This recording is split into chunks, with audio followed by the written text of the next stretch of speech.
So, good evening. This is Mark Sandine. I'm Chair of the Hanscom Area Towns Committee. Permit me to confirm that all members and persons anticipated on the agenda are present and can hear me. When I call your name, please respond in the affirmative. Jim Hutchinson, Aye. Susan, please, I'm not sure. McGat. Sounds like Big Hat. I'm here. McGat, Susan McGat, thank you. Gary Taylor, Stephen Hagan. I think I see you there. Stephen? If you can unmute, Stephen. Okay, we'll come back. Margaret Copey, Here. Barbara Katzenberg, Glenn Karnowski. Here. Barbara Katzenberg is a prominent individual with a diverse professional background, primarily known as Amber Goodspeed from Massport. Christopher Willenborg from Here. Massport. Mike Vadalaro. I'm here. Simone Monteleone. Here. Thank you. Rick Muse. Yes, here. Thank you. Ken Schwartz. I'm here. Thank you. Thank you. Dr. Neelakshi Huda. She's later on the agenda. I'm here. Okay, fantastic. Dr. John Durant. I'm here. Okay, we're expecting Terry Ackerman and Dan Broskell a little bit later, and Charles Hornig, Present. Christopher Elliott. I think I see you there. Well, the time is now 7:03 on Wednesday, May 28th, 2025, and I call this open meeting of the Hanscom Area Towns Committee to order. Please note that this meeting is being conducted remotely, consistent with Massachusetts state law, allowing public bodies to continue holding meetings remotely. For this meeting, the Hanscom Area Towns Committee is convening by a video conference via the application Zoom, is posted on all 4 town websites identifying how the public may join. A quorum of the members of the Hanscom Field Advisory Commission may also be present at this public meeting. Some reminders before we begin. This meeting is being recorded, so please be aware that others may see you and anything that you broadcast may be captured by the recording. Please remember to mute your phone or computer when you're not speaking. Each vote taken in this meeting will be conducted by a roll call vote. Dan Broskell from Bedford will be taking meeting minutes for this meeting. He's not here yet, but he says he will use the video recording to capture the meeting minutes for this meeting. I'd also like to acknowledge that this will be the last HATS committee meeting for Terry Ackerman, as she has completed her term on the Concord Select Board. The Concord Select Board anticipates appointing a new HATS member from the Town of Concord Select Board later this summer. So we wanted to thank Terry for her service to both the Town of Concord and the HATS community, and it has been a pleasure to serve with her, and I appreciate all of her thoughtful contributions to the committee. So I'd like to provide just a short overview of the meeting agenda for tonight. Our first agenda item will be to hear an update from Rick Muse, who is the Director of Operations for North Airfield Ventures and Runway Realty Ventures on plans for the proposed North Airfield development. And following that presentation, there will be an opportunity for elected and appointed officials to ask questions about the proposed North Airfield development. We will then take questions and comments from other organizations and local residents. In the interest of time, I've set aside 20 minutes for that question and answer session, and we'll ask speakers to keep their comments to 2 minutes or less. Our next agenda item after that will be to receive an update from Dr. Neelakshi Huda and her team on the air pollution study that has been partially funded by the towns of Lexington, Concord, Bedford, and Lincoln. And after that, our next agenda items will be to receive local updates from Massport and Hanscom Air Force Base. And then we'll have an opportunity for community updates from the neighboring towns on MBTA zoning, affordable housing, energy code adoption, town meeting votes, or other major initiatives in those towns. Finally, we'll approve meeting minutes from our last meeting and discuss future meeting schedules. With that, I'd like to proceed with the first item on our agenda and provide a welcome to Rick Muse from North Airfield Ventures and Runway Realty Ventures, where he is the Director of Operations. Rick, would you like to run the slides yourself, or would you like me to screen share them for you? Sure. Let me see if get up on the screen here. If you have the slides right there available, I do. okay. Let me just do that then for you.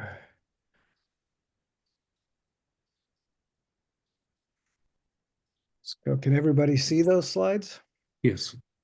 Excellent. I'll move them forward at your call, Rick. So please introduce yourself and your team, and then we'll be happy to hear your presentation. Well, thank you, Mark. And good evening, everyone. Thank you for the opportunity to update you on the notice of project change. Joining me from the project team is Ken Schwartz from VHB. I'm going to walk through a series of slides, and then Ken at the end will update us on the much larger project of the 17 new hangars, aircraft hangars that we're developing. So I'll start with this first slide is a aerial view of the former naval hangar and the condition that it's in today.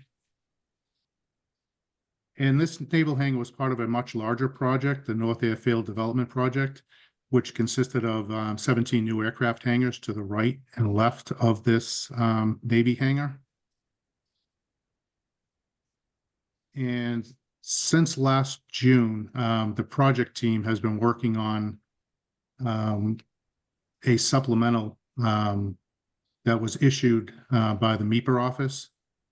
And during that time, there's been a lot of interest in this former Navy hangar. Next slide, please.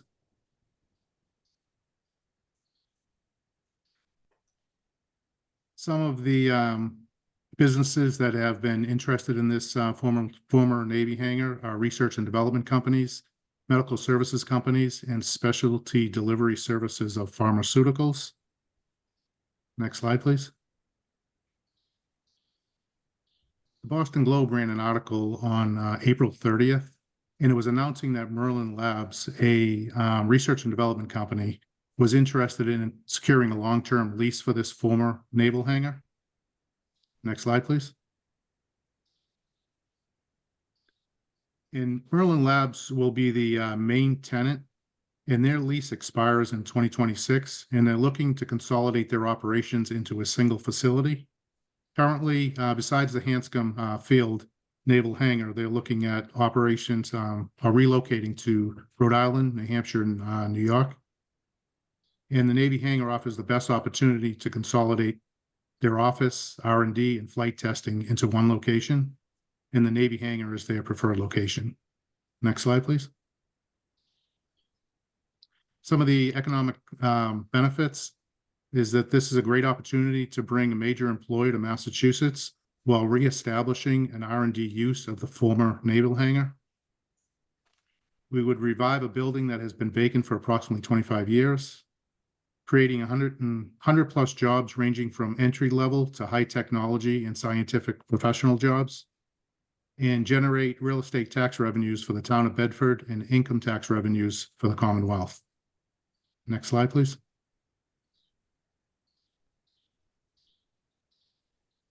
Now, the notice of project change consists of fully restoring this old naval hangar inside and out to its historic nature, which will be consistent with its historic preservation covenants contained within the deed. Next slide, please.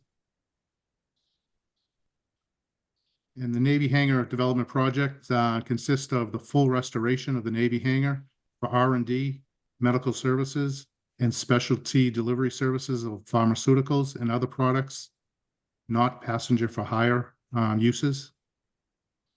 The creation of 140 parking spaces.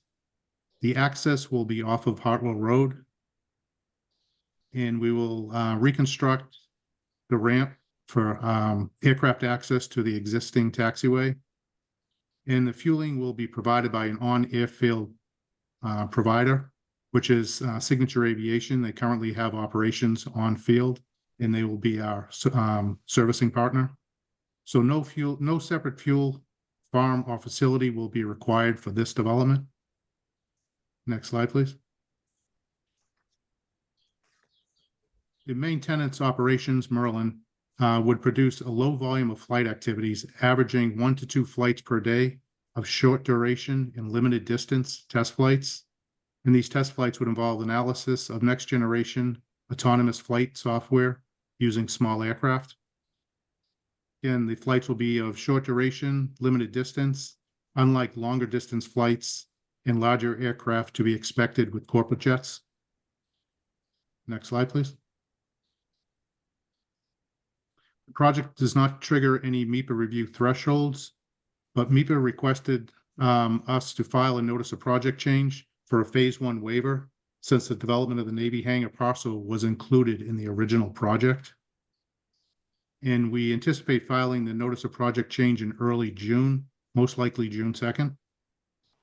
Next slide, please. After the filing of the notice of project change, it will be followed by a public meeting. And this is some of the outreach that has already taken place with the federal and state delegations, as well as the local committees surrounding the Hanscom Field area. And again, it will be followed by the public informational meeting post-filing. Next slide, please. Now I'll turn it over to Ken Schwartz just to provide a quick high-level update on where we are with filing the supplemental draft environmental impact report for the much larger development. So Ken, if I can turn it over to you to give us all an update. Thank you, Rick, and good evening, everyone. Again, my name's Ken Schwartz with the consulting firm VHB. We are working under contract with the project proponent, preparing both the notice of project change and the draft environmental impact report for the North Airfield development project. Just wanted to give you a quick update on the work that's underway with the supplemental draft environmental impact report. As many of you, I'm sure, know, we got a certificate from the Secretary of Environmental Affairs requiring a supplemental draft be filed, and we are proceeding ahead with being responsive to the requirements that have been spelled out in the Secretary's certificate. It was quite an extensive certificate requiring extensive additional analysis, impact analysis, and further work. One of the requirements spelled out in the certificate was a recommendation that the project proponent bring on a third-party review consultant to review the data and the projections, particularly in response to a separate report that was conducted by Industrial Economics Incorporated. The project proponent has brought on a third-party consultant, the firm by the name of Intervistas. They are a nationally recognized aviation aeronautical firm, and they are in the midst of analyzing the data, including ferry flight information and the overall demand for hangar space at Hanscom. And Intervistas will also be assisting the project team in developing a phasing plan that's tied to the demand for hangar space at Hanscom. At the same time, the project team has been having ongoing meetings with federal agencies the Federal Aviation Administration, the Environmental Protection Agency, Air Force, Navy, and National Park Service. We've been meeting with them on a monthly basis, going over their comment letters, preparing responses to those letters, and coordinating on the cleanup activities for the Navy parcel itself.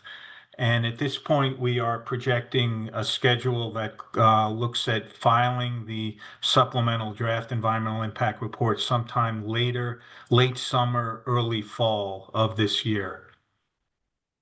Thank you, Ken. And just to recap on the notice of project change, so that this project would pull the Navy hangar, the former Navy hangar, out of the much larger development project, and it would be its own separate project. And that's what the notice of project change will be. Next screen, Mark. And we'll just open it up to questions. Okay, so what I'd like to do now is start with questions from Hanscom area towns members and Jim Hutchinson. Mark, would you like me to go just with my Navy project, hangar project questions, or can I do both? Please, let's why don't you do all of your questions and then we'll do that way. Okay. Thank you, Mark. First to Rick, I am just learning about this project, so I apologize if some of my questions are entry level. First, I want to say this sounds good to me. I like the focus on research and development. I like the low number of operations anticipated from this project. I like the prospect of employing people in this area doing R&D kind of work and keeping those jobs in our area. That's all wonderful. My thoughts initially from what you've presented jump to questions about what Merlin will be doing. It sounds like possibly if they're doing autonomous software testing, that the focus might be on takeoffs and landings, where the trickiest part of autopilot is. Is that correct? Yes, it will. And there's specific areas that they'll be flying after the takeoff that won't be in high congested areas. So and I'm going to go straight to safety kind of questions, Rick, if you can head in that direction for me. Yep. And they will have a pilot on board. It won't be fully autonomous. It's testing the software that they're developing for the autonomous flying. And Rick, can you remind me if there are FAA rules that govern this kind of testing and what safeguards are built into those rules regarding safety considerations like this? If you can summarize that briefly for us. Sure, Jim.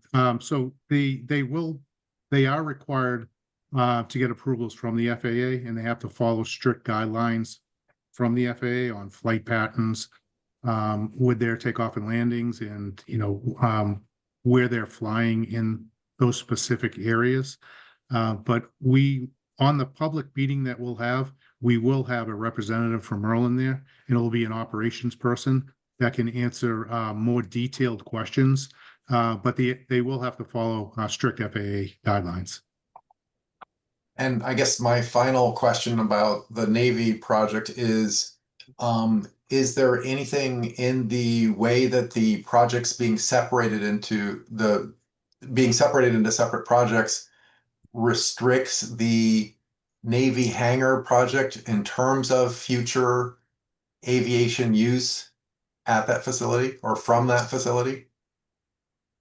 In other words, you're saying there's 1 to 2 operations per day expected, but could it be 100 per day? It won't be 100 per day. That's the main tenet, is saying 1 to 2 flights per day. There's another company that we're in talks with to secure a lease, and they average about 1 flight per day. And then there's another research and development company that we're looking at that currently has no flights. So we're told by Merlin that these test flights will be 1 to 2 flights per day, and Merlin will be leasing 75 to 80% of the hangar and office space. So they're taking up pretty much all of the Navy hangar space. Great, thank you. You're welcome, Jim. And if, Mark, you said I could go on and ask Ken some questions as well? Sure.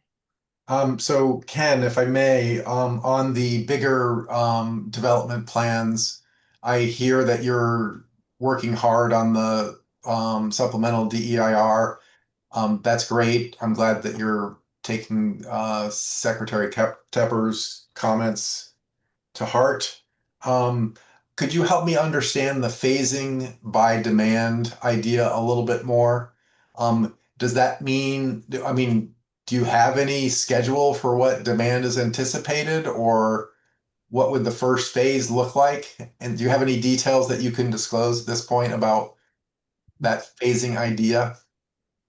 No specific details other than to say that the project will not all be built at once. It will be built in phases, and Intervistas is advising the team based on projections and forecasts, the aviation forecasts that have been published in the ESPR and have been endorsed by the FAA for Hanscom. They are looking at the demand for hangar space, the number of hangars that has been proposed as part of this project, and advising the client in terms of how many, tying the forecast to years and the demand for square footage of space for hangars. So while the project, the draft environmental impact report showed 17 hangars as part of the development, the supplemental will be containing information that identifies a phasing strategy and a phasing approach that ties development to forecasts that are projected over a 20 to 25 year planning horizon. So we don't have the specifics of that yet, other than to say that it won't all be built at once. It will be built over time, and that information will be carried forward and contained in the supplemental. Ken, can you remind me if there would be any further environmental impact reports needed for subsequent phases of that type of approach, or is this one-time environmental impact report going to cover all phases of that project? The supplemental and the final EIR will be for the full build, so it will be for all of the development projected out over, a complete full build. So it will be for all of the development, but it will be in the supplemental. It will identify how many phases and where the different phases will occur on the two parcels. And did you say, maybe I missed it, when do you expect to have this next draft of the environmental impact report? So right now, our focus has been on preparing the notice of project change for the Navy hangar. We do have a team that's working on the supplemental. And like I mentioned, we have been meeting with the federal agencies on a monthly basis and preparing responses to their comment letters and having very productive meetings with the different federal agencies.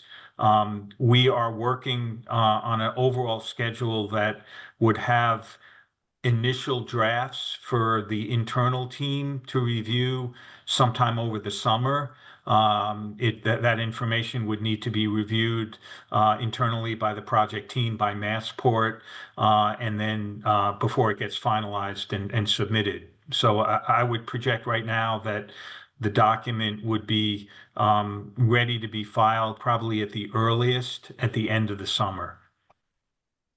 Great. Thank you, Ken. You're welcome. Mark, that's it for my questions. Well, thank you. I'd like to go to Terry Ackerman. Do you have any questions, Terry?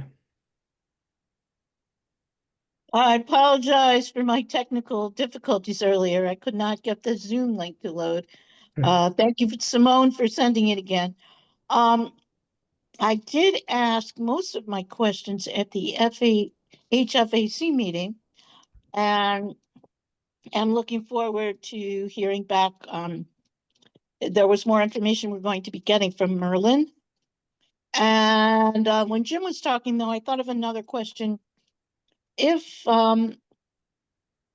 this area is very highly populated, and I think I heard you say that the takeoff and landing is the main thing, but the flying will be in a not congested area.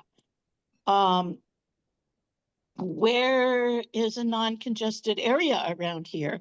I guess is what I want to know. Are you talking about the national park or the wildlife refuge or the Sudbury River, or are you talking about somewhere 30 miles west of here or north of here? So the response from Merlin, and Terry, we did follow up with Merlin, and I got the final responses today, which I'll be sending. I'll be forwarding them on to Amber so she can share them with the team.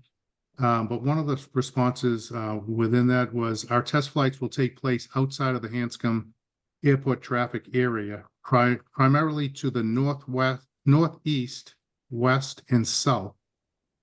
Bedford will be used primarily for takeoff and landing operations. And again, I did ask their operations director to attend our public meeting so that they can provide more information. Apologize, we can't cover everything that Merlin does for operations on specifics that you would want to know. So it'll be real helpful for them to be there firsthand to answer those questions specifically. Right, because I knew it was northeast, northwest, and south, but that didn't really give me an idea of how far south, how far west, are you talking 5 miles? Are you talking about the wildlife refuge? For example, I live in the south part of Concord, and we're about 5 miles from the airport. We have a lot of jet traffic right now over the river, Sudbury River. Oh, I'm just wondering if we're expecting that to increase, or, I'm just trying to get a general idea of, Sure. Okay, so I'll be looking forward to that answer. Thanks a lot. You're welcome. Okay, so I'll go with my questions next for Rick. So first, some comments. I really appreciate North Airfield Ventures and Runway Realty Ventures coming to the HATS meeting tonight to provide an update on your plans for the North Airfield. For me, I'm listening to your presentation, and you mentioned several times that the Navy hangars, one part, perhaps a small portion of the overall proposed project. And I noticed that you were quoted in the Boston Globe about a month ago saying Runway Realty Ventures and North Airfield Ventures remain fully committed to their larger private jet development. So that's what I'd like to talk with you about a little bit today, is that much larger part of the proposed development. So my first question is the currently expected size of the proposed full build development still roughly the same size as the originally proposed 495,000 square feet of hangar space that was presented to HATS last year? Yes, it is. The only change with that, as Ken mentioned, was that it would be built in phases based on demand, based on a demand study. So how much new hangar space would you be proposing to build? It's the same amount as we discussed last year, approximately 495,000 square feet. Okay, thank you. You're welcome. I would So- just say, Mark, it would be 490 less the Navy hangar. Right, Navy so hangar- that's 87,000? 87,000. Right, okay. So we're talking about 410,000 square feet of new hangars, and if I'm doing the math right? Yes, approximately. Yeah. Right, okay. So your first slide tonight when you were presenting about the Navy hangar says that you're having ongoing discussions with companies interested in leasing the Navy hangar. So I wanted to ask a similar question about the other hangars. So my question is, has Runway Realty Ventures or North Airfield Ventures had any discussions with individuals or companies that are interested in leasing the other hangars proposed to be built on this property or the North Um, Airfield property? For corporate hangar leases for the larger development? I just said any, Any? had any Uh, discussions with individuals or companies that are interested in leasing those hangars? Yes, we've had a number of discussions with that. Where we don't have any lease agreements with them, but there's a lot of interest in the aircraft hangars. Okay, thank you. So what type of uses have those companies expressed interest in discussing? Just to store their private or corporate jets. Okay. And has North Airfield Ventures or Runway Realty Ventures had any discussions with fractional ownership companies No. or FBOs? Um, we, Fixed-based we, operators, for those of you who are not. yeah, fixed base operators.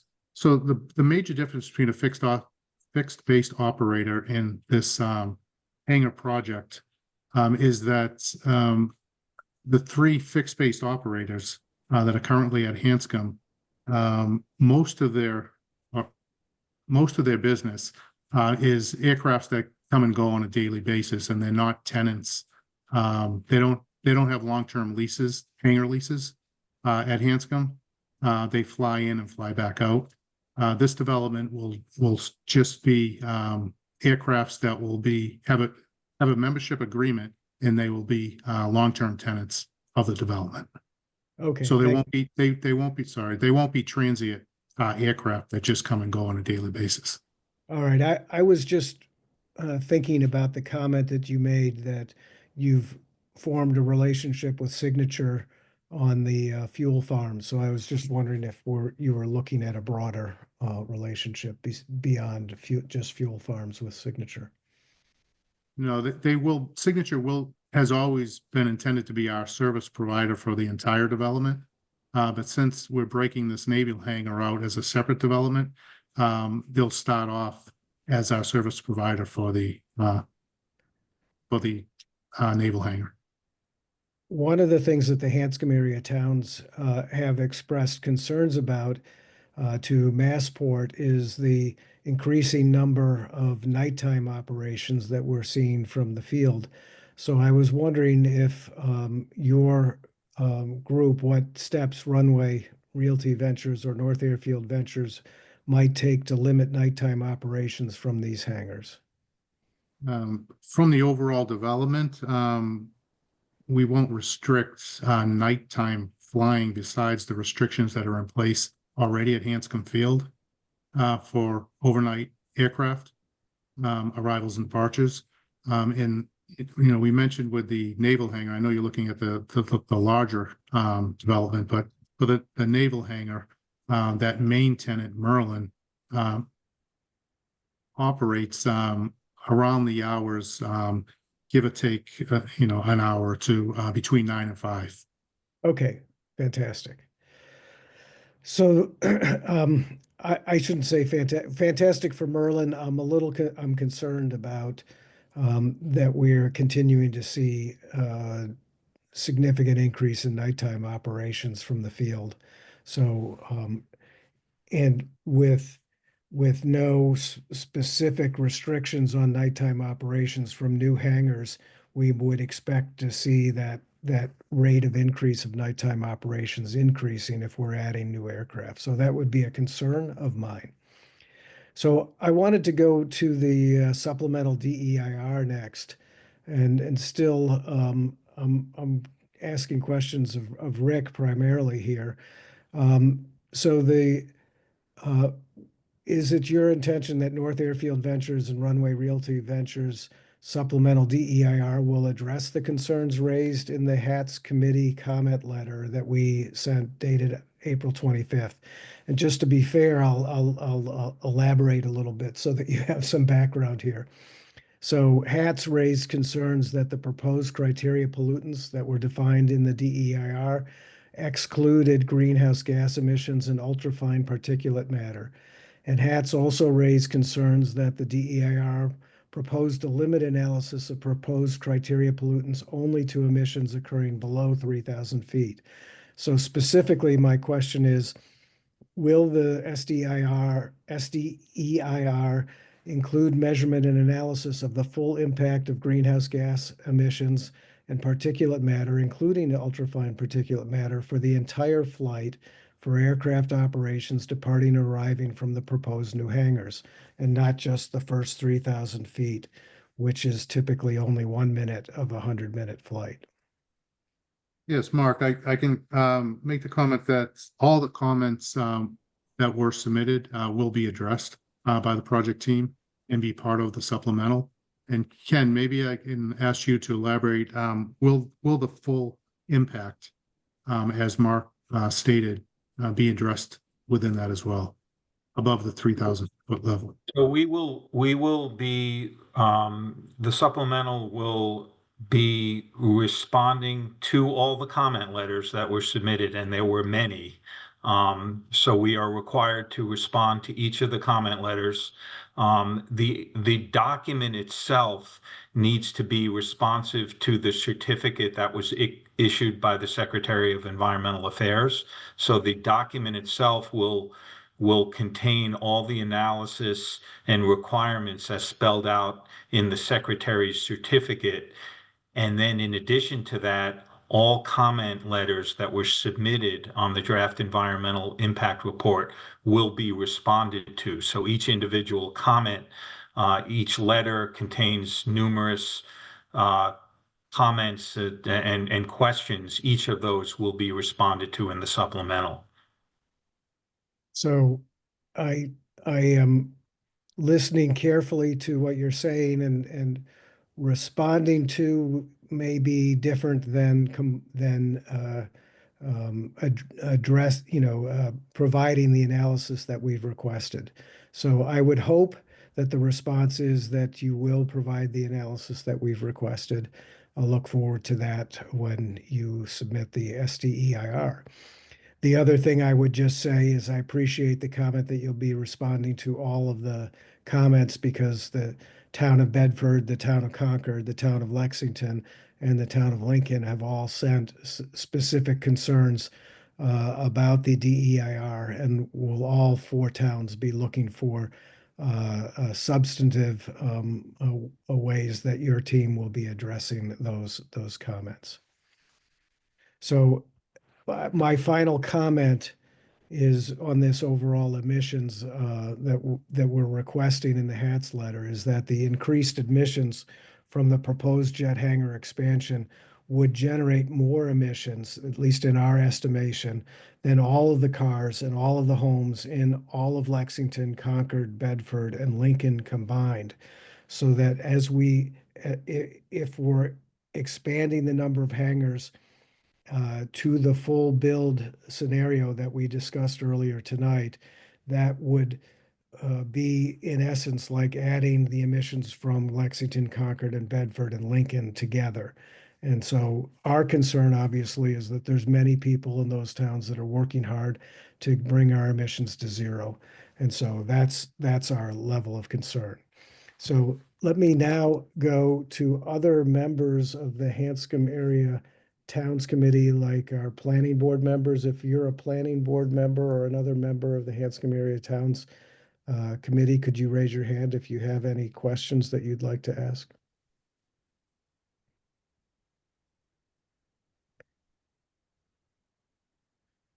So I'm not seeing anybody from the plan. Margaret's raising We her got hand. Margaret. And Margaret, who's HFAC.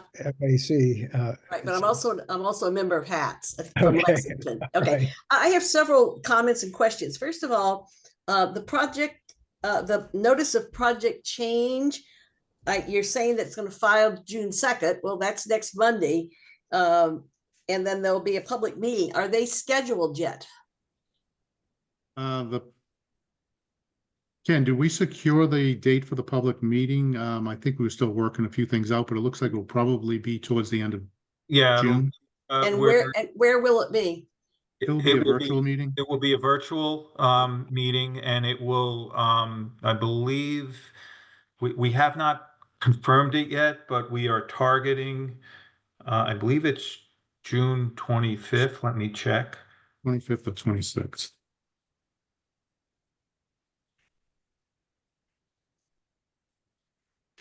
Okay, well, you'll let us know.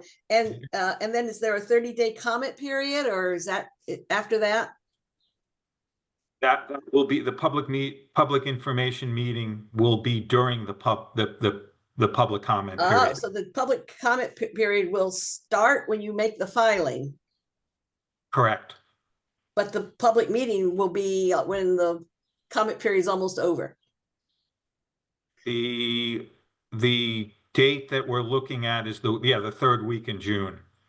The public comment period would run through the. I would suggest that we might ask for the public comment period to be extended in light of that. Secondly, I wanted to ask about the other people, the other companies that that Merlin is looking at. What we heard at HVAC was that one of them would be an organ transplant company, and they will use small jets. Then they'll probably have one flight a day. Is that still in the works? That is in discussion still. Yeah, I mean, that's not a secured lease, but that's one of That's the in companies. discussion. Okay, so that would Yep. be a jet going in and out of that hangar. And Correct, then yeah. And then finally, there was this, and I would follow up on Terry Ackerman's comments here. By the way, I don't know how many people know that Merlin has applied for an FAA exemption to fly over densely populated areas. And that was filed in November of 2024. So I do have a copy of that if anybody wants it. Secondly, what's the definition of short? You keep talking about, and Terry kept asking about that. What is a short flight definition? I'll have to get back to you on that, and that will be addressed. The comment comes up during the public meeting because they will have their operations person there. Okay, to be able to provide those I details. would appreciate if you could forward these questions to Merlin so that they're prepared to answer them. Thank you. That's all. So do we have any other HATS members who would like to make a question or comment? Jim. Yeah, while we were talking, I wondered what the term of the lease is for Merlin and other tenants that you're considering. I'm not sure if we can provide the terms of the specific terms right now with Merlin. Length of lease, number of years. Is that proprietary? Well, I mean, we're working with them for a longer term of around 10 years, at least. Okay. And with the other companies, it's too early in the negotiations to get an understanding of the years of lease with them. Yeah, thank you, Rick. I'm just trying to get a sense of how committed they are to the site. And I also wonder if there are any restrictions on what use the hangar could be put to if those tenants vacated. Sure. So the use is stated in the presentation. And if there was any, your presentation says not corporate jets or passenger for hire uses, but I'm wondering, how is that enforced? How is that part of the filings that you do? So if there was any significant changes outside of that, we would have to go back to MEPA and file another notice of project change. Okay. And Ken, could you correct me if on that? No, that's correct. I mean, the notice of project change clearly identifies the change is for a research and development use. So if it was to revert back to corporate jet or passenger for hire, there would need to be some filing if in fact the operations and impacts are greater than what was projected in the notice of project change. Thanks for confirming that, Ken. That's it for me, Mark. Thank you. If I could just follow up on Jim's questions. So one of the things that you mentioned, Rick, in the presentation is that Merlin has a deadline. Their lease ends, and I'm not sure I remember exactly what date you said. Sometime in 2026. Correct. Yes. Yeah. So with that, they could extend that for a short period of time to allow us to do the refurbishment of the naval hangar. But that's the main reason why we're putting in for the notice of project change, that they wouldn't be able to wait the time frame that it will take to get approvals and build a much larger development or get the much larger development in the works. So that's what's mainly driving the notice of project changes, the timelines for Merlin. And So they're such a large research and development company. So Rick, perhaps it's just because I'm in the municipal world, but getting a major renovation done in a year, it would be an incredible challenge in a municipal world. I imagine it's an incredible challenge in your world as well. So what could you say about the probability of being able to complete this major renovation in that time frame? So several months ago, we already put an RFP out to a few of the contractors. So we have pricing, we have some timelines, which we're updating the timelines now. And we've already been working at least the last 10 months with Eversource on getting the appropriate energy infrastructure into the facility and to the naval hangar, because we know that takes a long time as well. So, some of the key things that have already been worked out and worked through to help us expedite that refurbishment. It sounds like it's going to be tight, is what I'm hearing. Am I reading that correctly? It'll be tight, but as I mentioned, that there's some flexibility with the Merlin lease on the West Coast, and that they can extend it for a short period of time. So, we feel confident that we'll be able to meet that deadline. Okay. So one more question from Terry, and then we want to go to other folks. Right. I just want to follow up on Margaret's request. I do agree that having the public comment meeting, the public meeting at the end of June, and then the public comments sound like they're going to be due, within a week of that or less. So I think we need a longer public comment period. So I'd really like to request that. Is that something we should put in writing to you or to MIPA or Massport, or can we just verbally request it with you right now, or what's the process? Verbally request it now. I mean, I took note of that, and I'll bring that back to the project team and the proponents of the development. Perhaps I could ask a question of Amber. My recollection in the past is that HATS had made that request of Massport. Is that the correct process? Am I remembering that correctly, Amber?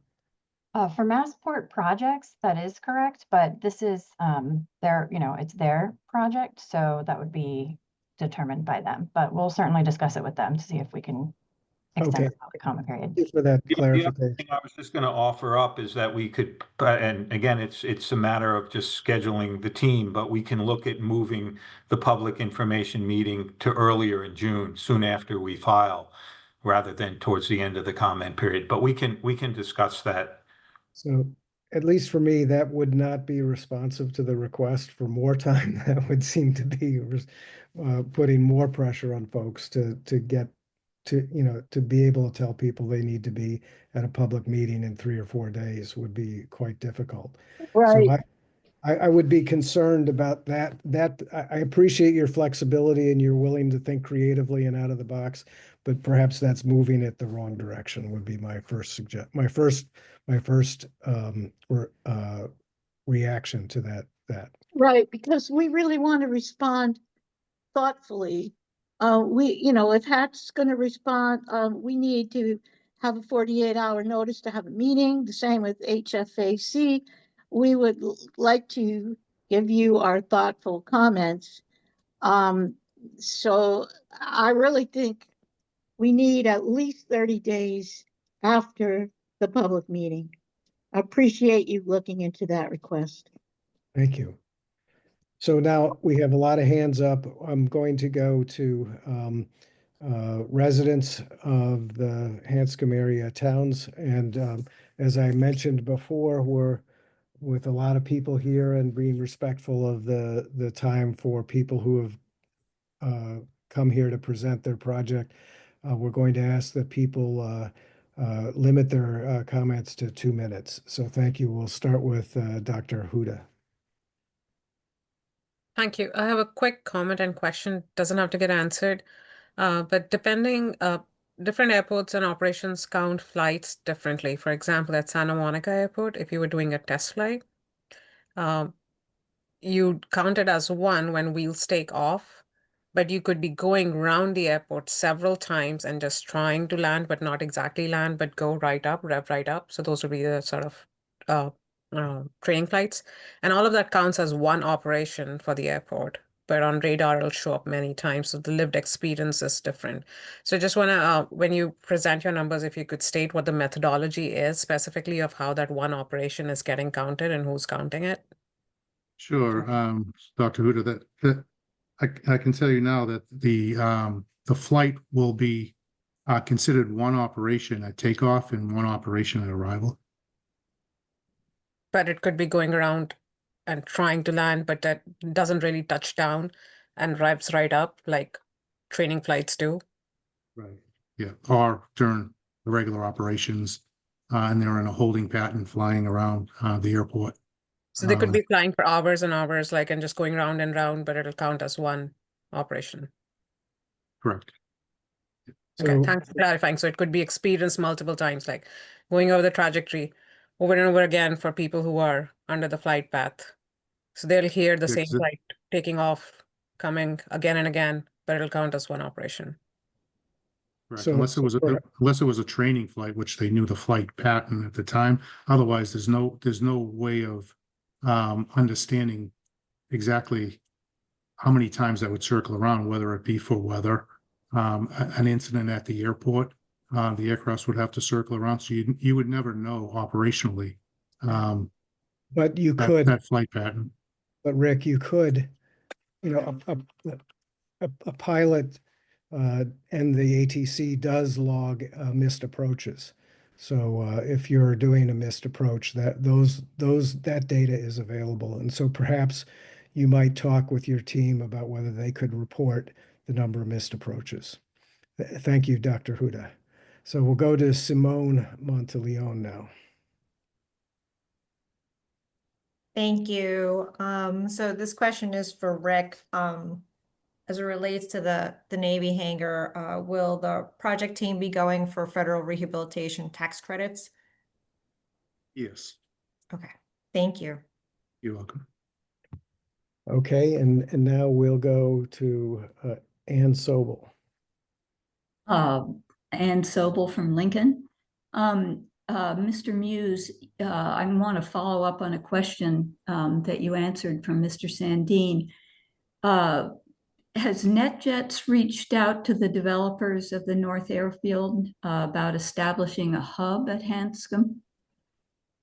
I don't believe so. I haven't been involved in any discussions with NetJets. I know NetJets has a close connection with Signature Aviation for their FBO. Even though Signature Aviation will be a service provider, Signature Aviation won't own any part of this development. They'll be strictly a service provider for us. Thank you. I don't see on this Zoom screen a chat. Is there a way for me to put a link to an article in which NetJet says it's trying to establish a base? And I don't see one either, Ann. So you might send information to me. You have my email address. Okay, thank you. And that could be with one of the other FBOs at Hanscom. Okay, Ann, any other questions? No, that's it. Thank you. So I'll go to Cindy Aarons now, and I should have been asking people to state their name and any affiliations. Yeah, thank you. My name is Cindy Aarons. I'm chair of the Sustainable Lexington Committee. I thank you for Hats for allowing me to make a statement on behalf of the Sustainable Lexington Committee regarding this project. The Sustainable Lexington Committee continues to have strong concerns about the entire proposal for development at Hanscom by Runway Realty Ventures and North Airfield Ventures. Sustainable Lexington has been following this proposal since late 2023 and has reviewed all of the associated NEPA documentation thus far and feels that there continues to be a woefully inadequate commitment to conduct a comprehensive environmental impact evaluation for the proposal of over 400,000 square feet of new hangar space and the jet traffic that will come with it. There must be a true evaluation of regional and local impacts from a project that will enhance, encourage, and foster more use of jet aircraft, a highly carbon-intensive means of transportation. Doubling private jet hangar space at Hanscom will have significant local health impacts on residents, including increased air pollution and noise. Not to mention, will seriously frustrate and perhaps even defeat, as mentioned earlier, the climate action and environmental justice goals for the town of Lexington, other surrounding towns, and the Commonwealth, because private jet travel is proportionally so damaging. Also negatively impacted by this project are goals for addressing environmental justice, wildlife preservation, and proper cleanup of the currently contaminated site. In addition, the project proposes significant risks to the water supply of Burlington and Bedford. We know from recent news that Runway Realty Ventures and North Airfield Ventures are fully committed to expanding private jet development. With the update of the Massport Charter, that agency must promote environmental protection and resilience and promote reductions in greenhouse gas emissions. More private jet travel will only increase emissions, regardless of how long it takes to build the entire project. Thank you. Okay. So thank you for that comment at 1 minute and 59 seconds. So I'll go now to Alex Chatfield. Thank you. Yeah, Alex Chatfield, I live in Lincoln. I'm the Lincoln representative to the Massport Community Advisory Committee. I'd like to hear a little bit about the restoration of the access ramp between the Navy hangar area and the taxiway to the rest of the airport. I understand that when Merlin Labs moves in, they have to have a way of bringing their jets to the building. But I'm trying to recall the specifics of the land swap agreement that was done, I think back in October of 2022 between the Massport board and the developers. And I thought that that needed to be done in order for the ramp to be available to the project. So could you very specifically walk us through each step of everything that needs to be done related to that ramp completion, including any permits or reviews that need to be done by state or federal agencies? And is it the case that that land swap needs to be fully executed before this project can go forward? Thank you. Sure, Alex, thank you. The land swap does have to be fully executed. It is not as of yet. We have pretty much the document ready to be agreed upon between both parties. And Ken, I'm not sure if you're able to provide specifics, or we need to get that from from Chris, your counterpart at VHB, on the grading, regrading if necessary, and you might be able to share some permitting that needs to be required.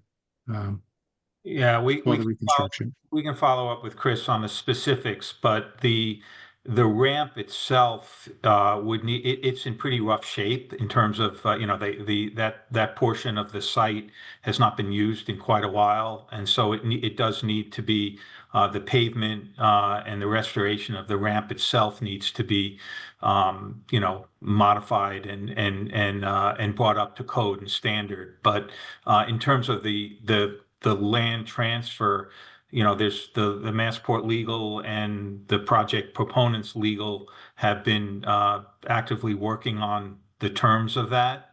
I don't believe it's been, that it's not finalized yet. Rick, you know more about that than I do at this point. Yeah, that's Ken, that's not finalized yet.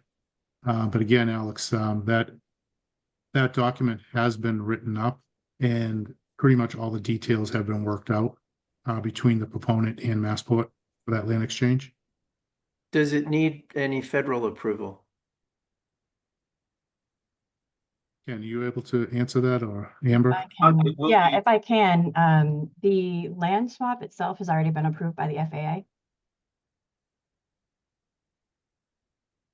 It went through a public process that was published in the Federal Register and had a comment period about a year and a half ago. Okay. I don't see any further hands up, so I think we're going to call the first agenda item closed for the evening. And I just want to thank Rick Muse and Ken Schwartz for coming tonight to present this and staying with us for a little extra time beyond what we promised. And I appreciate you answering all of the questions that we've raised. Thank you both. Thank you, everyone. Thank you. Have a good night. Go on. So with that, I'd like to proceed to the second item on our agenda, which is Dr. Neelakshi Huda and Dr. John Durant will be presenting an update on the Hanscom air pollution study that has received funding from the town of Lexington, Concord, Bedford, and Lincoln, as well as other funding. And so I have turned this over to Dr. Huda. Please introduce yourself and your team.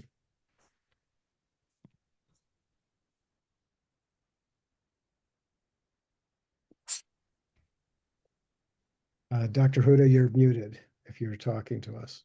I was.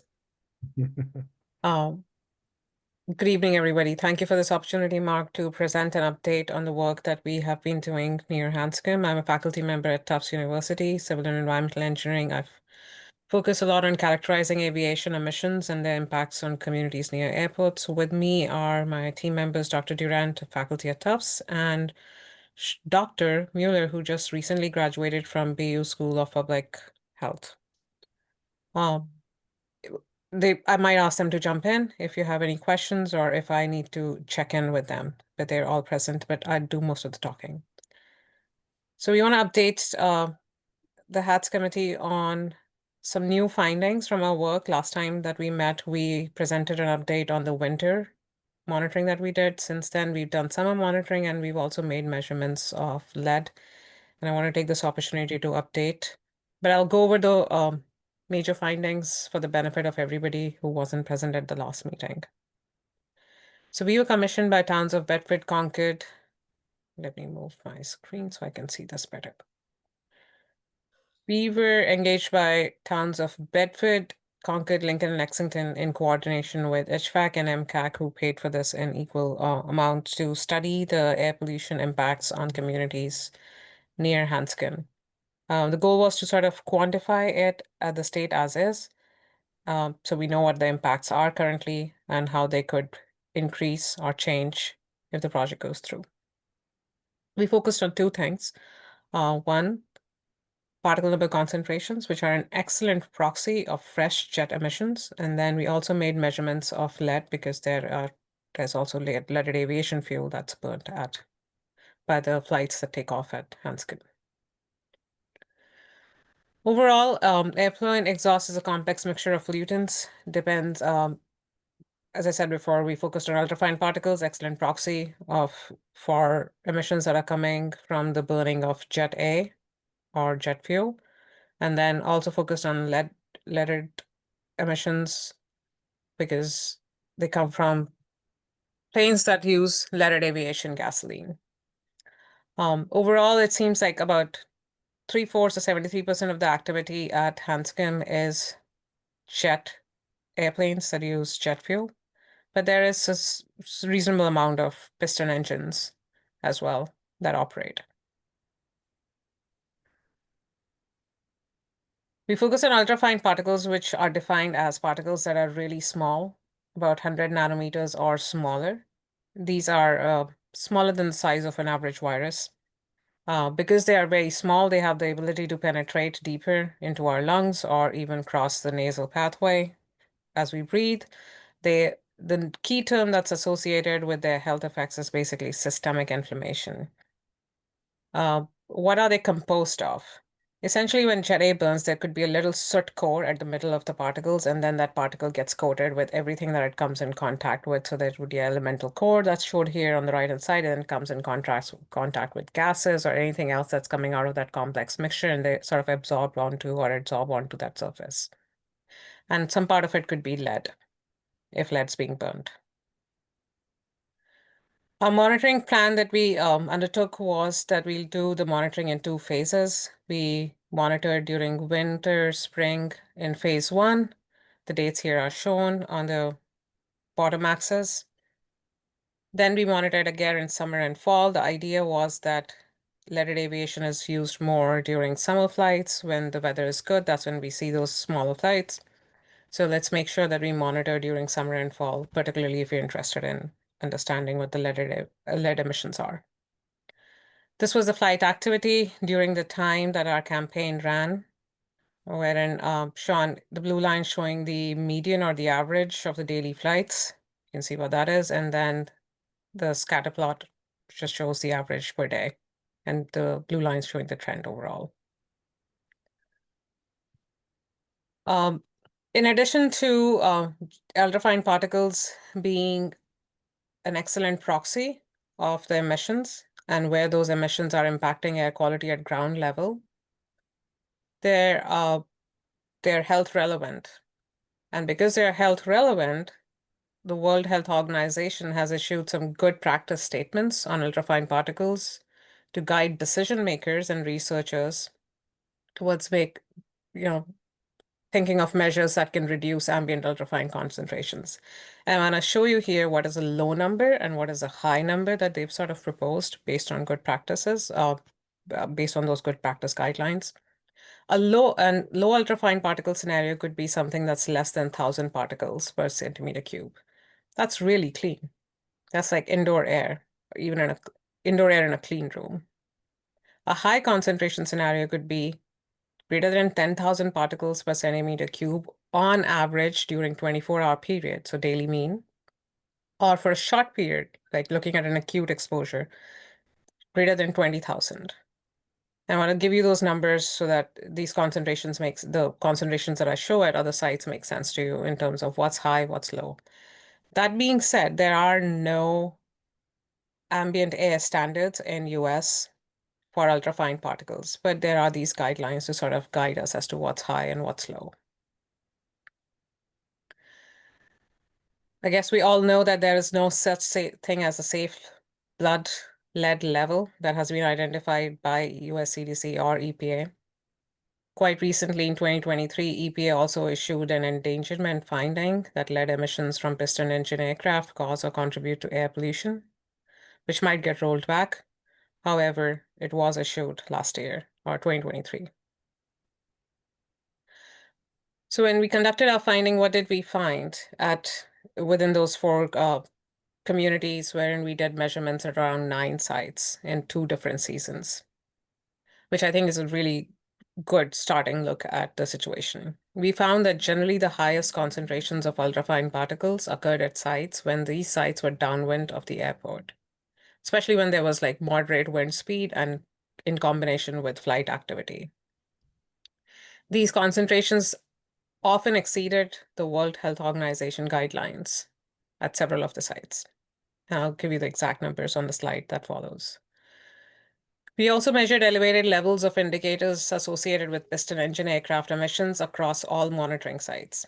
So lead and bromine were detected in 100% of the samples, and the concentrations were above what we expect to be a background level. Here's a map that shows the locations where we made measurements. And I know you cannot read it at this resolution, which is totally fine. I'll show you zoomed in versions on the later slides. Also, I should mention that the sites have been staggered a little bit just to sort of safeguard the privacy of people who were very generous in letting us make measurements at their home. So they're approximately placed on the sort of streets or areas where we made measurements, but not on top of people's actual homes. So please don't try to track where these measurements were made. That would not lead to an accurate answer. If we made measurements at a public site, so let's say schools, those are shown exactly correctly because those are public sites. So you'll see that we made measurements in Lexington, Lincoln, Concord, and Bedford. Bedford several places, fewer places in Concord and Lincoln, but we covered all sides of the airport pretty well, all around. Let's focus a little on town by town. Here are the measurements from Lexington sites. Now, generally, we do see a pattern of higher concentrations when the wind are from the west, but it sweeps over the airport, where it also sweeps over I-95. The concentrations are a little higher compared to other directions, but not whoppingly higher compared to other directions, right? So it doesn't really stand out as that one particular wind direction wherein we see much higher concentrations. However, if we look at Bedford, we see a really good visual correlation here. And of course, data is presented in a much more quantitative fashion in the report that's going to follow. But here I'm keeping it rather simpler so that everybody can see it and visually gauge it. When the wind is from the direction of the airport, we see higher concentrations. And here I've cut off the scale at 20,000. So the dark points, you'll see all of them are sort of black. They are above 20,000, but they go much higher than 20,000. But I've sort of used that scale of high being 20,000 for an hourly average to cut it off so that you see that anything that's above black exceeds the WHO threshold. Similar situation in Concord and Lincoln. When the wind is from the direction of the airport is when we see the higher concentrations. Another thing to sort of note here is not just where those black dots are or in which direction the wind is blowing, but also the contrast between the concentrations that we are seeing when the location is downwind of the airport versus when it's not. So and that is not obvious on that scale, but in the report, you'd see specific scales, each to the individual site, where you can make that comparison. What are the concentrations like when the wind is not from the direction of the airport versus when it is? So how much more higher they are when the wind is from the direction of the airport.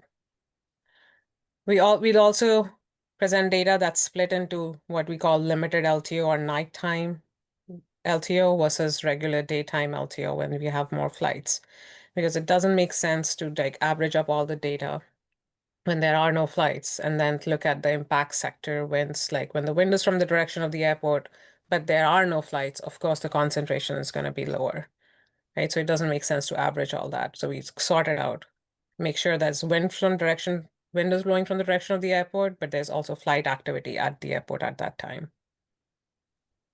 So this is the format in which you'll see data presented in the report. And if anyone has any questions on these formats, I'd like to really take them today so that I can make sure that I present the data in the report in a fashion that's everyone can understand. So we'll present the data that's split into regular LTO daytime versus nighttime.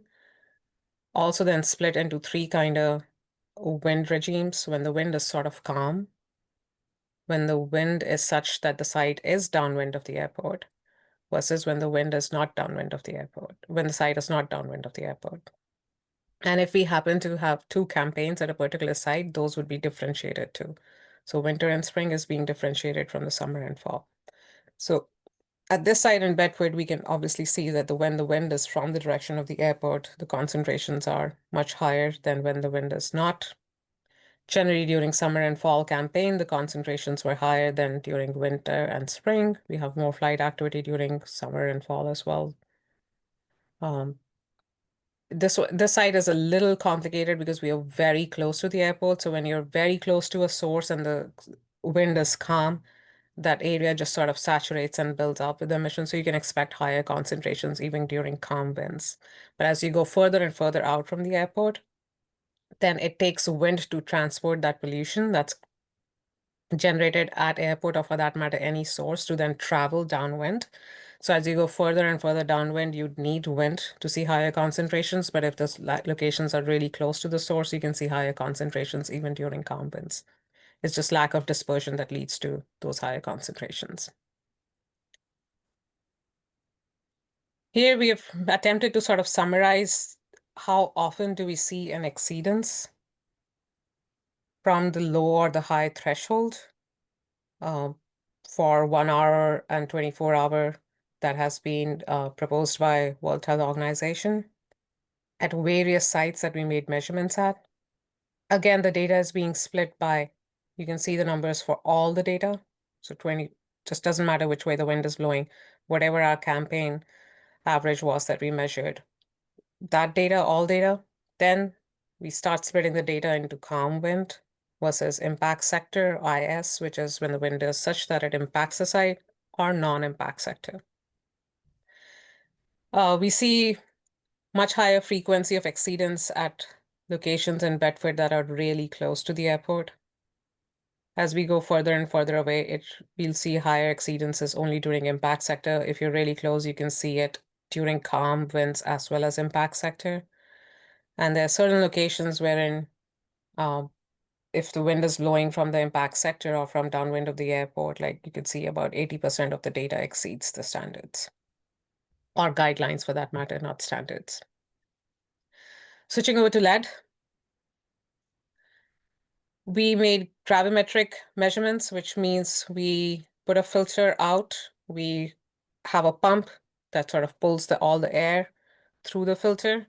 What is in the air gets filtered. The filter media sort of filters it out. We collect that mass that was in the air on the filter. We weigh it. We can then understand the concentration of mass in that volume of air. That's sort of called gravimetric sampling, and we can do it in a time-integrated fashion. We can do it every day. We can run it for a whole week and collect a time-integrated sample that's 1 week or 2 weeks long. Then we can send that sample further for analysis. In this case, we used XRF technology, which measures about 38 elements from sodium to lead, and understand what the concentration is of each of those elements in that mass that we collected on that filter. And then we did our regular QA/QC. So we had our regular field blanks, lab blanks, duplicates, all the sort of necessary things that we want to make sure that we are doing right, so we are assured in our data quality, and that what we are picking are actual real spikes in data as opposed to some contamination samples. When we looked at the one way to present that data is to look at enrichment factor. How enriched is that sample that we collected on the filter? How enriched is it in any element for that matter? Here, let's take the example of lead. How enriched is that element in lead compared to what would be the background concentration of lead that you would find in soil dust, or just like average dust or total suspended particulate matter in the air? And then we compare those two to come up with enrichment factor. So a higher number or a higher enrichment factor suggests that there is anthropogenic emissions that are leading to that element being present in the air, as opposed to it just being, suspended dust or the background concentration that we expect. And here are some results on what we found. We found that lead enrichment ranged anywhere between 35, 40 to about 60 times than what we would find at a background site, or we'll expect just from like suspended particulate matter in the air. Bromine as well, they go hand in hand. It's an additive that's added to aviation gasoline. So if you're seeing both lead and bromine spike up together, that's a really good indicator that what we are picking up is coming from burning of leaded aviation gas. And then sulfur, we expected that to be high too. Sulfur, we expected that to be high as well. Because jet fuel. My best friend ghosted me for years. Because sulfur is also getting consumed. Jet A actually has really high levels of sulfur, about 600 ppm on average, depending on where you're fueling. In diesel, you expect sulfur to be about 15 ppm. It's regulated. And a low aluminum level, no, aluminum, Americans My best pronounce it friend aluminum. ghosted me for years. That level is really low, which means if it's less than 1, means it's not really coming from soil. In fact, the mass that's in that filter that we've collected is more and more anthropogenic, as opposed to just being crustal that we'd expect. How do these concentrations compare to what can be measured overall around in Boston area? Now, keep in mind, these are apples to oranges comparison in terms of methods, right? We are using our own sampling methodology in terms of how long the samples are and when we are making those measurements. So that's the orange part of it. The comparable part of it is apples to apples would be that we are sort of using pretty standard lab methods, very good QA/QC. That being said and done, we collected about 11 samples in the summer or fall around Bedford, around Hanscom, and those concentrations generally were higher than the average concentrations that we sort of looked at in the greater Boston area. The red bar shows that. Of course, you can see that there's a huge error bar associated with it. And those measurements are made from many multiple places, and we're looking at a 2-year look back window. So keep that in mind. It's not a direct comparison. Really good QA/QC on samples, but different sampling methodology, much smaller sample size, and a much smaller sampling window.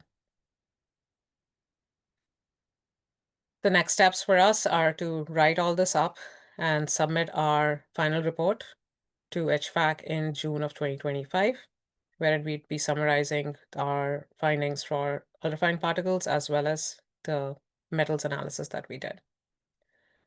And I can take any questions. Sean, feel free to jump in if you think you should clarify something on your lead analysis.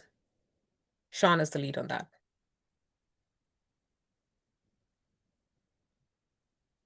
Okay, so thank you, Dr. Huda. I will now go to questions from HATS members.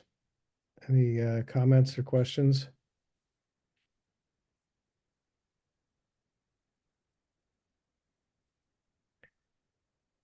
So seeing none right now, I do have a couple of comments. You had asked about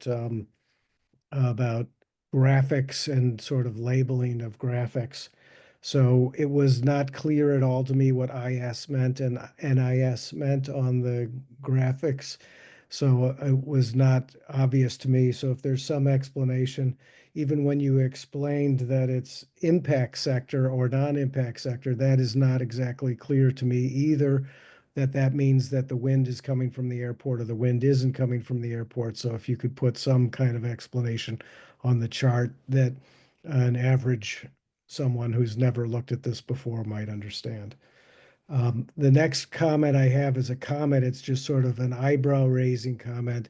Am I understanding correctly that you said you're seeing 60 times higher lead than the background levels of lead? Did I understand that correctly? Then what you'd expect just from crustal, like just dust, if you were like, Sean, is there a better way to explain it? Imagine yourself on an island where there's nothing going on and it's just the background level of lead that you'd expect.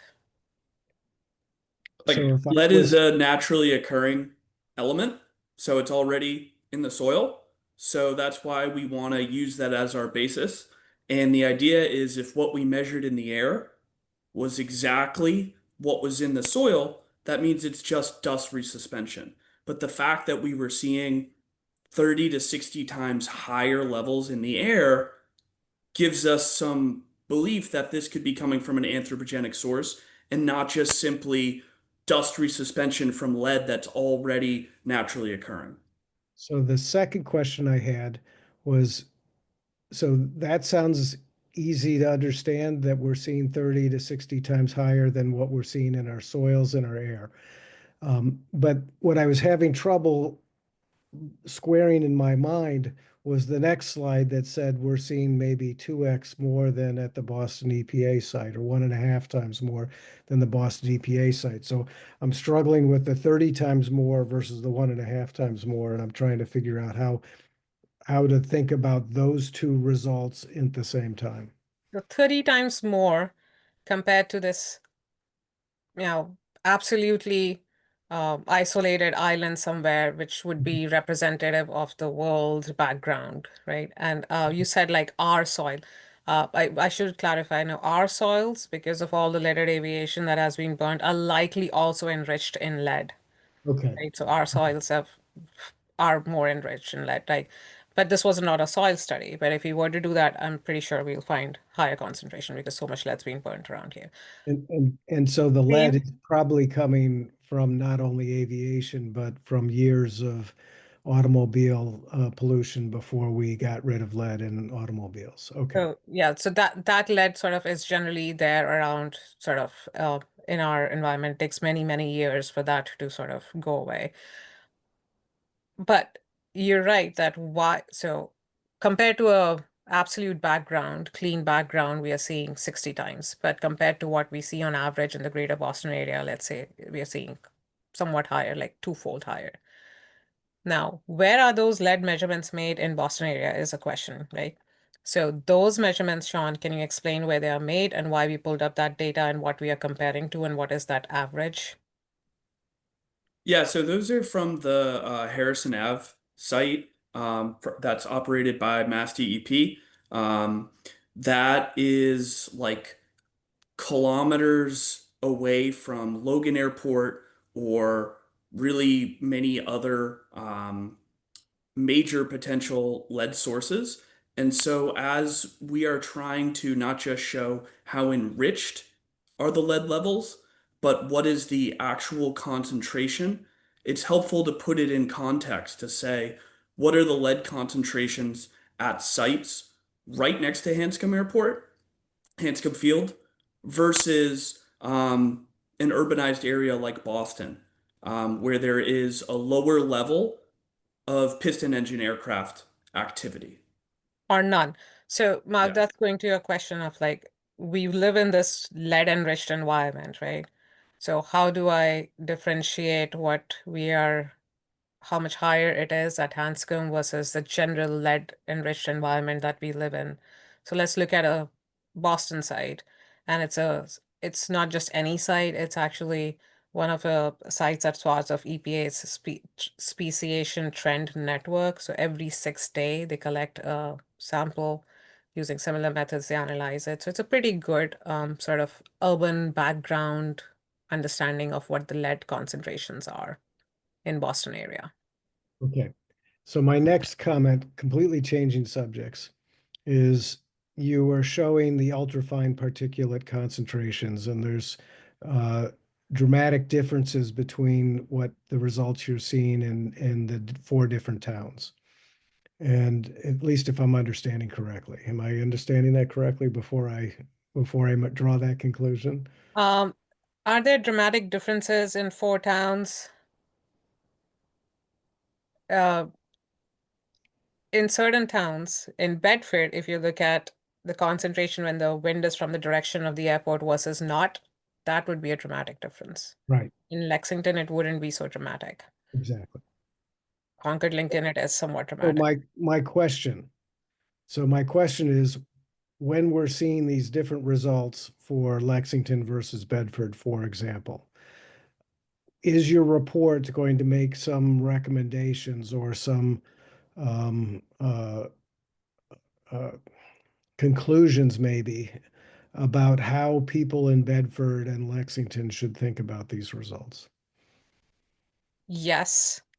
I can certainly recommend those, though I feel like maybe town planning committee board or like select members should be the ones deciding, but I can definitely make some recommendations. One thing that's really clear is that if you're already seeing exceedance levels compared to WHO guidelines, any increase in further aviation activity, or for that matter, any increase in activity that burns fossil fuels, whether it's planes or more cars or more traffic, is just going to increase those concentrations and frequency of exceedances. All right, that's my takeaway is that you'll see when you see different colors in different towns, people are going to want to figure out, does that mean that one town should be doing something different than another town? And so at least that's my first impression on seeing these results. And so it would be helpful to have some guidance from somebody who has expertise in the area of how to interpret that. You know, should all the towns be equally concerned, or are there some things that should be, you know, that maybe one or two towns should be more concerned about? Would be a helpful kind of way to help us think through this. So let me go to Jim. Just following up on your comment, Mark, is there, Professor Huda, is there a significant relationship between the distance from the airport and the concentration levels? Um, Can you determine that from your... Statistically significant, is that what you're asking? Or Yeah. okay. So that's a very different concept, and how do we apply it, sort of. But let me put it in other terms, right? We know how dispersion works. Those dynamics are pretty well understood and explained, right? So if you're closer to a source, you experience higher concentrations is just a sort of a physical formula that we don't need to test out statistically. And that is panning out in the data. You'd see higher concentrations at locations that are closer. So Bedford. I was actually really surprised at what we read at Thoreau Farm, but sort of right underneath the jet trajectory, right? Um, so another way to frame this would be, we'd see higher concentrations at locations that are closer to the airport and also closer or underneath the flight trajectory, because generally planes sort of runways are designed to align to the prevailing wind direction, and all of that sort of comes together, the wind direction, the flight trajectory, to create higher concentrations right underneath the flight trajectory, generally speaking. But then wind disperses and moves things around. So yes, there's a proven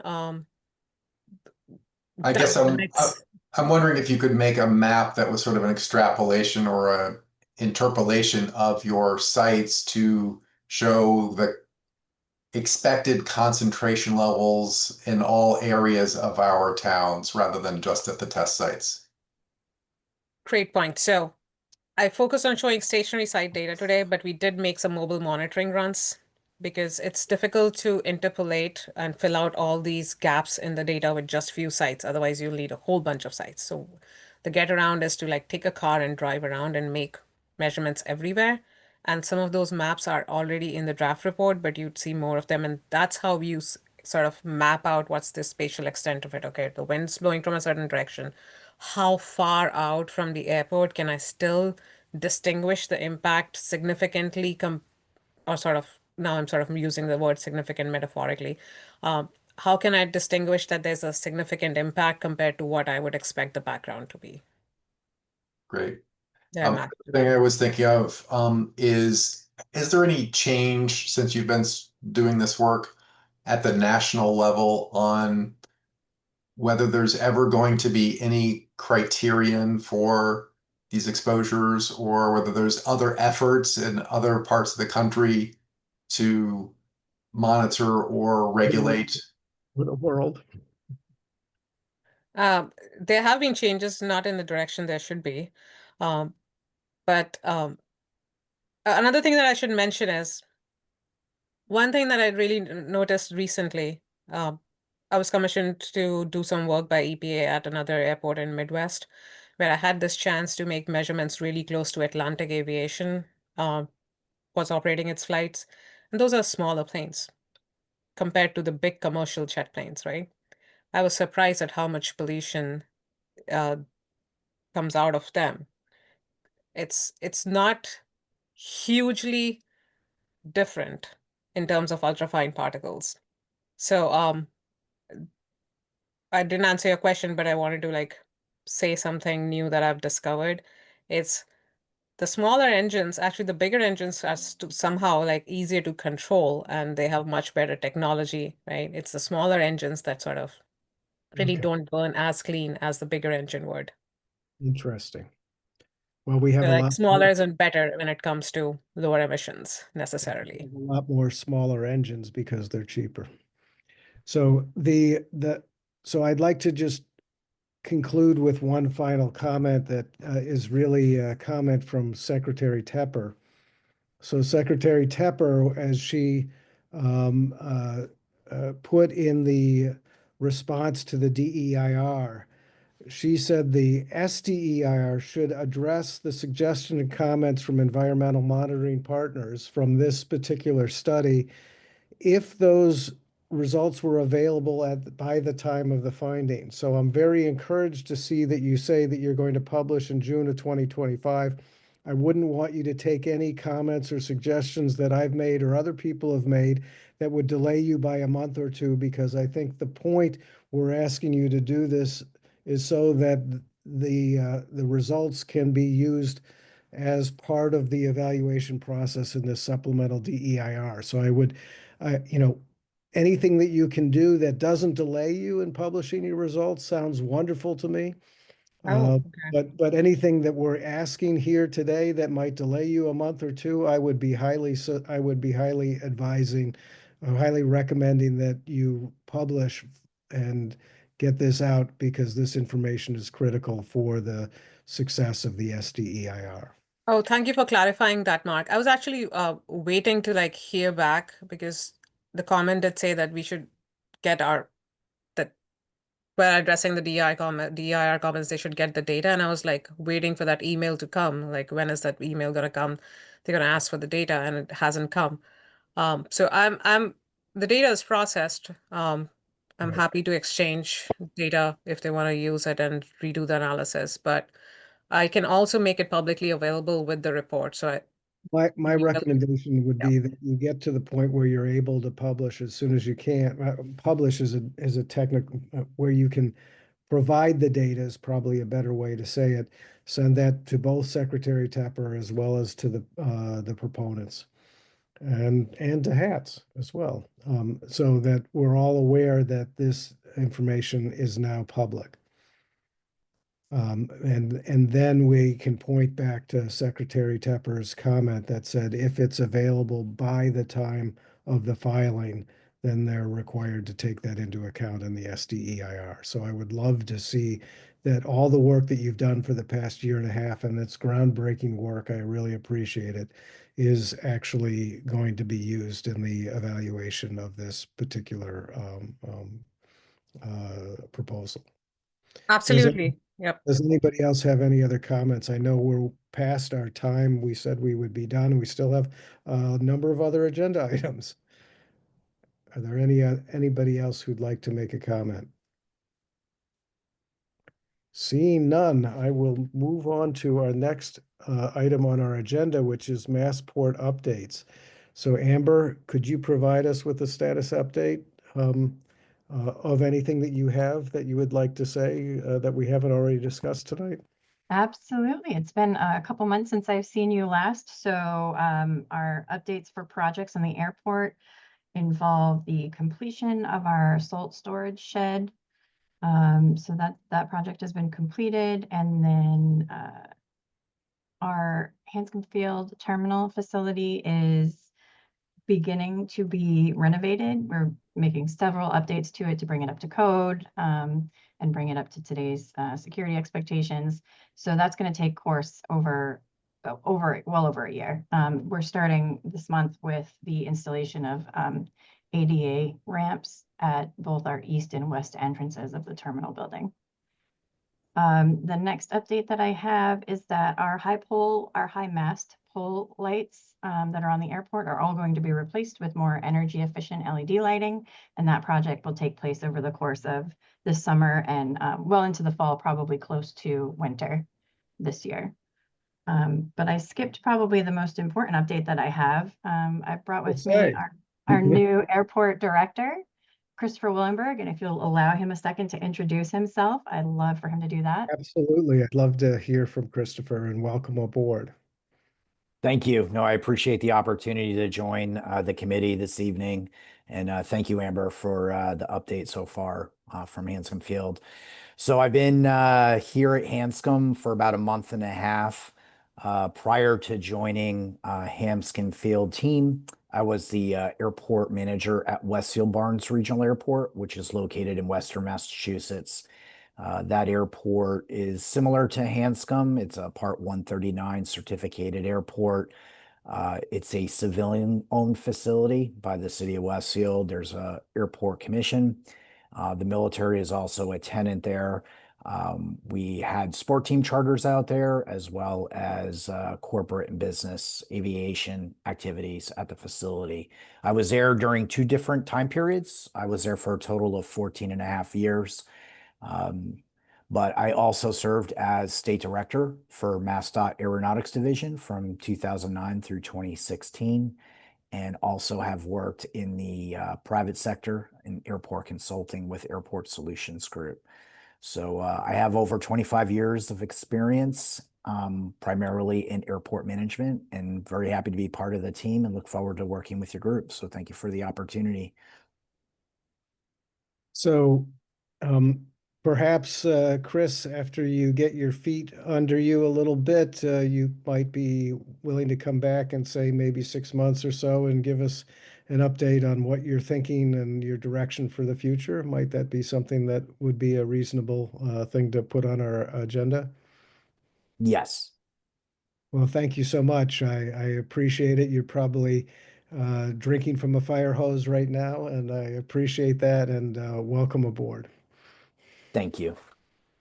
So with that, I'd like to go to Glenn Karnusky, who's from the Hanscom Air Force Base, for any updates from the Hanscom Air Force Base. All right, thank you. Good evening, everyone. Pleasure to be here. Just like to say thank you to the 4 towns and the National Park for including Team Hanscom in your 250th celebrations. We appreciate the opportunity to be a part of those historic events. And we also appreciate the 4 towns inviting our base leaders to make remarks at your recent Memorial Day observances. It's an honor to help remember service members who made the ultimate sacrifice for their country. So thank you very much again. I only have one thing for you all tonight. The Sartain Gate improvement project is finally coming to an end. The new visitor center at the Sartain Gate is now fully operational. Our security forces team started issuing base passes and other access credentials from the new visitor center facility yesterday on the 27th. We anticipate that the new gatehouse ID checkpoints will be also in use soon, and the gate will be fully operational. So I know it's been a long project, but we're finally getting to the end of it. So, and that's all I have for you folks tonight. Well, thank you so much. And I'm going to go back one agenda item back to Amber. I should have said thank you, Amber, both for your help in terms of coordinating and arranging our last meeting with Massport Director Rich Davey, and also for tonight with all the effort and time you put in to arrange for Runway Ventures and North Airfield Ventures to be here to present with us tonight. So I appreciate all that time and effort you put into that. So thank you so much. You're welcome. I'm happy to help. So with that, it's time for municipal updates, and I'm looking at you, Jim. Sure, happy to give a quick Lincoln update. I'll keep it shorter than usual since we're running late. Lincoln did have their annual town meeting in March. It went smoothly. We gave updates on our community center building project. One exciting point to that is we're worried about if there was going to be any tariff impact to the bidding process of the bids for that project. And I unfortunately don't have the answer to that. We're going to find that out later this week. And we have contingency plans for that, including a special town meeting in June with warrant articles in case the budget for that gets blown out by the possible higher materials cost from the impact of tariffs. So that's an interesting little situation. Another thing that's come up is a development project. It turned out to not be an MBTA development project. For us, we have yet to see any MBTA related projects in Lincoln. I know Lexington has seen quite a few. The spigot has not turned on yet in Lincoln, but we do have a different non-MBTA project that we're going to be talking about at our special town meeting in June. So that's creating some conversation here in Lincoln. And in other news, we also have a town meeting study committee that's actively looking at town meeting and processes leading up to town meeting in terms of whether any improvements to that are anticipated or helpful to the residents. We did adopt clickers at our last annual town meeting, finally catching up with a number of our neighbors. And there was a pretty unanimous approval of that adoption. So we've joined the 21st century. I think I will keep it short and call that it for tonight. Thank you so much, Jim. And Terry. Hi, reporting from Concord, our biggest thing going on is still, and going to be for a couple of years, the whole MCI development, whether the state will transfer to Concord or not, and what we will do with it. We will be having town meeting next week, which is the latest we've had in decades, if ever. Due to the 250th, we put it off. So MCI will be a big topic, as well as a possible zoning change for a potential expansion of Newbury Court, the assisted living center next to Emerson Hospital. At town meeting, yes, we're going to be doing clickers. And question is going to be, are we going to be doing it for all articles or just for the controversial ones? And still figuring that out. Town meeting starts next week. And this is my last HATS meeting because my term on the select board is over right after town meeting. There will be a new HATS delegate appointed probably in July. And I've really enjoyed working with all of you, and I'll be in touch because I'm going to be remaining on as the Concord HFAC representative. Well, thank you, Terry, for your service to HATS and for your service to the town of Concord. And it's been a pleasure working with you, and we hope to see your smiling face in future HATS meetings. So thank you, Mark. I will try to do the Lexington Municipal up. We've got a lot of things going on in Lexington, and I'll try to do it as sort of like a lightning round. We mentioned that the 250th anniversary celebration went off without a hitch. We had Governor Healy and Ken Burns here, and we had a drop-in of the Army's Golden Knights parachuting onto the Battle Green. Lexington became one of 19 communities certified for the first round of the Climate Leaders Green Communities Certification and Grant Program. For our folks from Bedford, Lexington's 25% transportation design for the Hartwell Avenue Bedford Street jug handle. At the last meeting, I presented that we had thought we had high probability that this would be approved for inclusion in the 2040 tip. It was not. So it looks like it may be a couple of decades before the state moves forward with addressing the traffic issues in that particular area.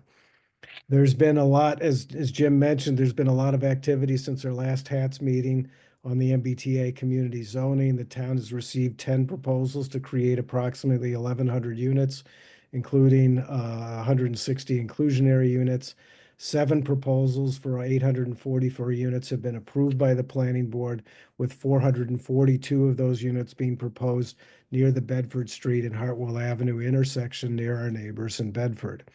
So a number of residents raised concerns that they thought that if the MBTA zoning development proposals continued at the same pace that we'd seen over the past year, it was possible that as many as 5,000 total units might be proposed, which could increase Lexington's population by 40% and put strains on school and municipal budgets. So a number of citizens got together and called a special town meeting in March to consider a citizens article that would reduce the number of zoning overlay districts, lower the number of acres in those zoning districts, and lower the allowed density in the developments in the remaining MBTA zoning districts. Those revised zoning districts finally, at the final proposal, did not include Lexington Center or the Hartwell Commercial District. That citizens warrant article passed with 95% of the vote. So people wanted to tap the brakes on the MBTA program at town meeting. In response to a number of questions from residents, the town of Lexington commissioned a study to assess municipal and school budget impacts of the MBTA zoning, and we're convening a financial summit in June to review those recommendations and develop a long-term strategic plan. The town continues to be highly engaged in the planning process for our new Lexington High School. A final design has been selected and the design team is beginning schematic design phase with the goal of delivering a net zero all-electric building, and expects to submit schematic design documents with final costing information to the MSBA in the August timeframe. The total life cycle cost model for the high school shows that an all-electric solar-powered high school will lower Lexington's total life cycle cost by $76 million over 30 years compared to a natural gas boiler conventional solution, even after the very disappointing elimination of all the federal Inflation Reduction Act incentives. So I've mentioned a couple other minor points here. The Lexington has installed its first synthetic turf field, but with an organic infill material, sort of a compromise. There's been a big working group between our recreation folks and our sustainable Lexington folks and our health department on the health impacts of artificial turf.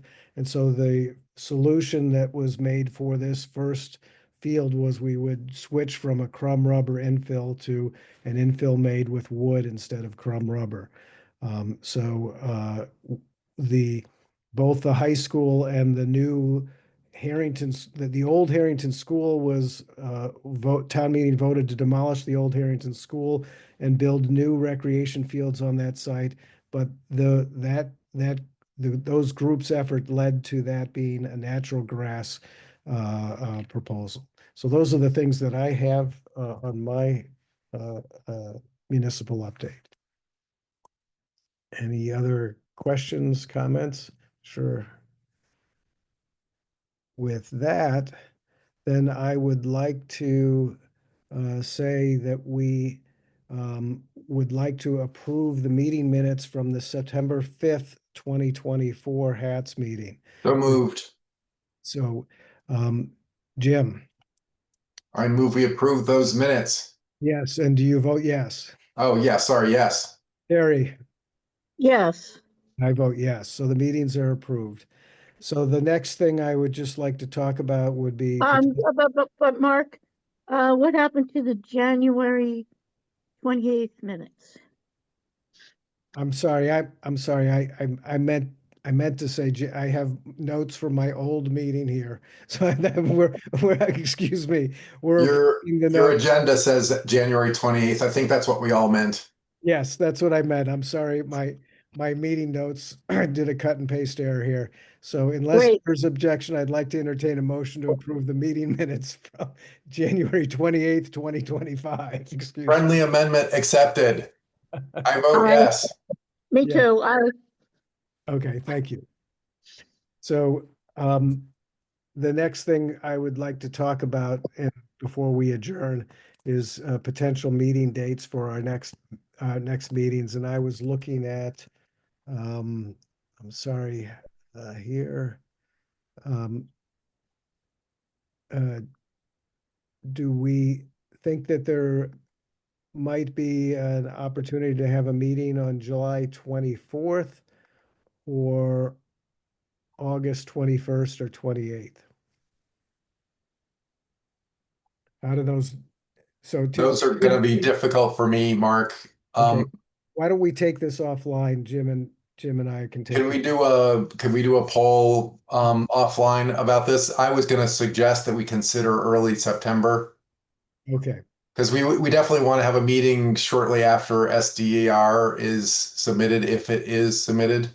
so that would be my question, would be just to put some potential dates in line in case the SDAR was released in summer, as they said there was some probability that it might be released during the summer. In which case, I think we'd want to have a meeting as shortly after that's released as possible.